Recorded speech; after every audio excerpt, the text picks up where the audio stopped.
नमस्कार, बीस न्यूज 24/7 में आप लोगों का स्वागत है। आज हमारा साथ एक भाजपा का युवा नेता उमेश राय जी। उमेश राय जी नमस्कार। सर, हो क्या रहा है बंगाल में?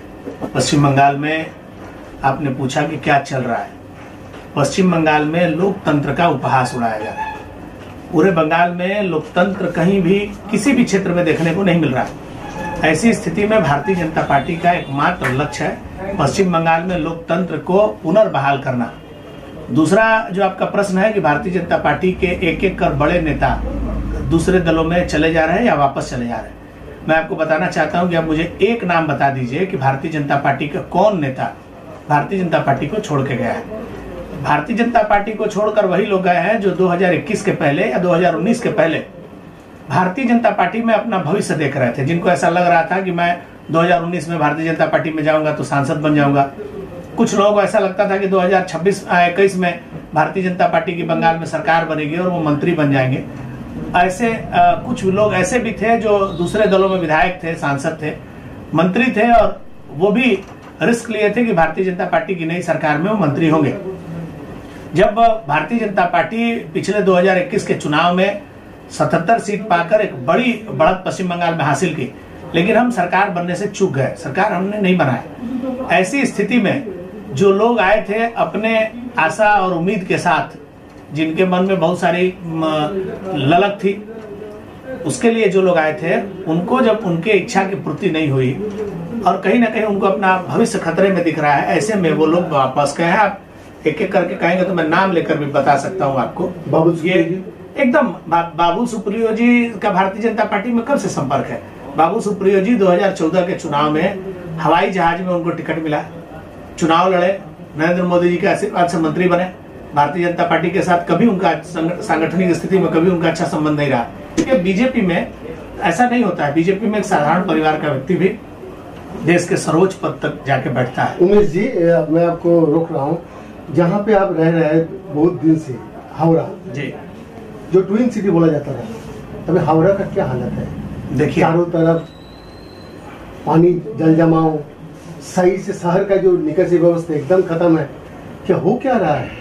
देखिए, पूरे पश्चिम बंगाल में जब 2011 में सत्ता परिवर्तन हुआ था तो हावड़ा के लोगों को भी बड़ी उम्मीद थी नई सरकार से, और उसी उम्मीद के तहत 2013 के चुनाव में हावड़ा शहर के लोगों ने, उस समय 50 वार्डों का हावड़ा नगर निगम होता था, 50 वार्ड में से तब कांग्रेस के भी 5 सीटों को जोड़ लीजिए तो लगभग 41 सीट तृणमूल कांग्रेस जीती थी, 5 सीट कांग्रेस जीती थी, जो कांग्रेस के 5 काउंसिलर तृणमूल में मर्ज हो गए, और 2 भारतीय जनता पार्टी और 2 वामपंथियों का सीट रहा।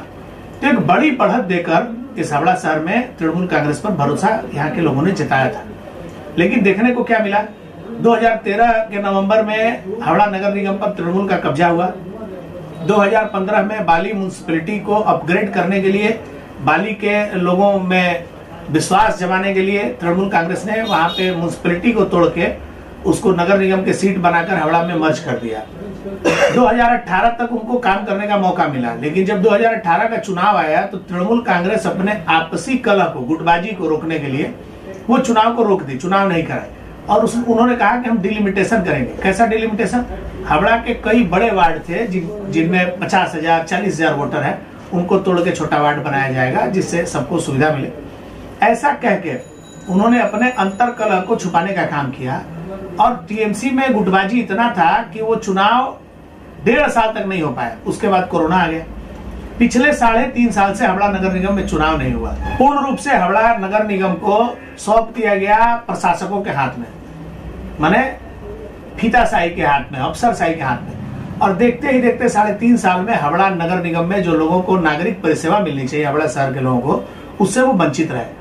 जहां कभी भी बारिश में पानी नहीं लगता था, ऐसे इलाकों में भी पिछले 2 साल से जल जमाव होने लगा। पिछले बरसात में 1.5 महीना तक हावड़ा का बहुत सारा इलाका, लगभग 10, 12, 15 वार्ड जलमग्न थे। 1.5 महीना पानी जमा था। पीने का पानी गंदा आता है, सड़कों की स्थिति टूटी है।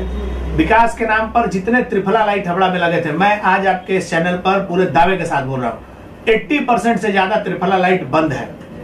जितने पार्क गार्डन बने थे उनकी हालत जाकर देख लीजिए, उनका हालत दयनीय हो गया है। तो पूर्ण रूप से हावड़ा नगर निगम लोगों को नागरिक परिसेवा देने में विफल रहा है और इसका कारण केवल और केवल तृणमूल कांग्रेस का गुटबाजी और भ्रष्टाचार है।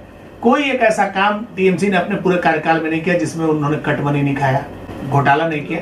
मैं आपको बताता हूं, हावड़ा नगर निगम में जब 2018 का कार्यकाल खत्म हुआ तो हावड़ा नगर निगम के ठेकेदारों का करोड़ों रुपया हावड़ा नगर निगम के ऊपर पेंडिंग है। ठेकेदारों का पैसा ये लोग नहीं दिए, कर्मचारियों को तनख्वाह नहीं मिल रहा। अभी आप रोज हावड़ा नगर निगम जाइए, रोज कर्मचारी धरना दे रहे हैं, कर्मचारियों को पैसा नहीं मिल रहा है, गलत तरीके से लोगों की नियुक्तियां की गई। इस तरह के बहुत सारे विषय हैं जो सही मायने में लोगों को जो सुविधा मिलनी चाहिए उस सुविधा देने में हावड़ा नगर निगम और हर जिला प्रशासन पूर्ण रूप से विफल है। जिस विषय को नुपुर शर्मा जी ने एक नेशनल चैनल पर डिबेट में रखा, वो विषय ऐसा है कि नुपुर शर्मा जी को लगातार दूसरे धर्म के जो धार्मिक गुरु या उसके पक्षधर लोग जब टीवी डिबेट पर बैठ रहे थे तो लगातार हमारे हिंदू धर्म के देवी देवताओं का मान कर रहे थे और उनको उकसाने का काम कर रहे थे। स्वाभाविक रूप से उन्होंने जो बातें कही हैं उन बातों में जरा सा भी कहीं कोई गलत नहीं है, लेकिन एक भारतीय जनता पार्टी की राष्ट्रीय प्रवक्ता होने के नाते उनको वो बात कहना शोभा नहीं देता है। का विभिन्न देशों के साथ में बड़ा बढ़िया संबंध रहा है और कोई किसी भी बात से अगर किसी को ठेस पहुंचता है, स्वाभाविक रूप से भारत एक बड़ा लोकतांत्रिक देश है, धर्मनिरपेक्ष देश है और उस लोकतांत्रिक धर्मनिरपेक्ष देश के यशस्वी प्रधानमंत्री नरेंद्र मोदी जी ने ये निर्णय लिया, पार्टी ने भी ये निर्णय लिया।